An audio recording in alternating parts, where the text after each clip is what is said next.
شعر مولانا داره در وصف چیزی میگه حالا تو مثلا عشق و عاشقی هست، البته اینجوری مثلا خیلی روانم نه. بعد یه دونه چیزی هست میگه یه مصرع داره، یه نیم مصرع آقای ما بر وزن مستفعلون هم هست. نیم مصرعش اینه، میگه گر جان عاشق دم زنه. جان عاشق کیه؟ خواندم برای شما فکر کنم. نه بخوام خوبه، اینم خیلی قشنگه. آره جان عاشق اون معشوقش هست. بعد میگه دم زنه، یعنی یه بار این نفسش بره، یه دم، یه بار بگه من تو، یه کلمه کوچیک میگه گر جان عاشق دم زنه. بقیه شعر راجع به این نیم مصرع گفته.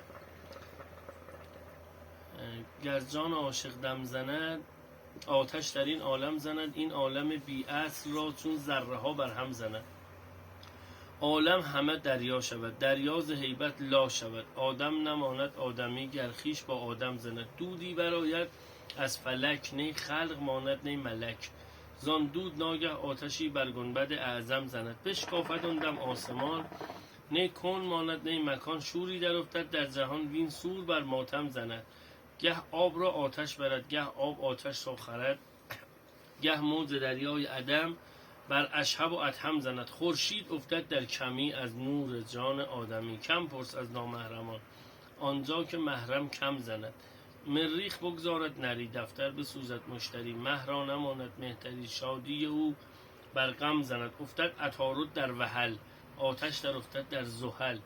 زهره نماند زهره را تا پرده خرم زند. نی قوس ماند نی قزح، نی باده ماند نی قدح. نی عیش ماند نی فرح، نی زخم بر مرهم زند. نی باد فراشی کند، نی آب نقاشی کند. نی باغ خوشباشی کند، نی ابر نیسان نم زند.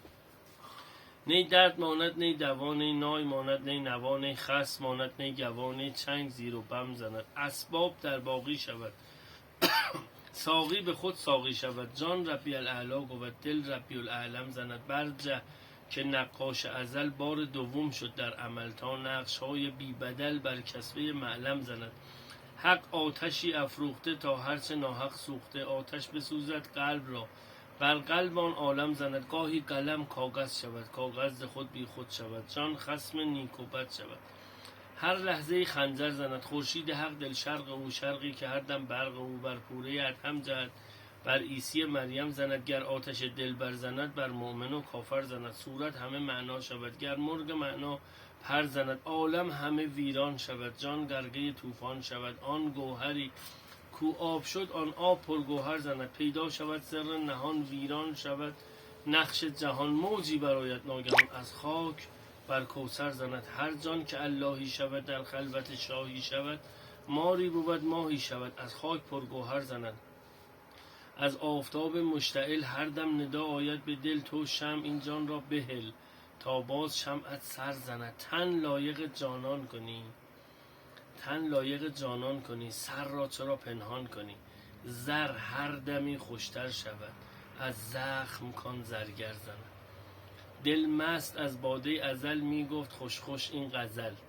گر می فرو گیرد دمش، آن دم از این خوشتر زند. نفس شما گرم، دم شما گرم.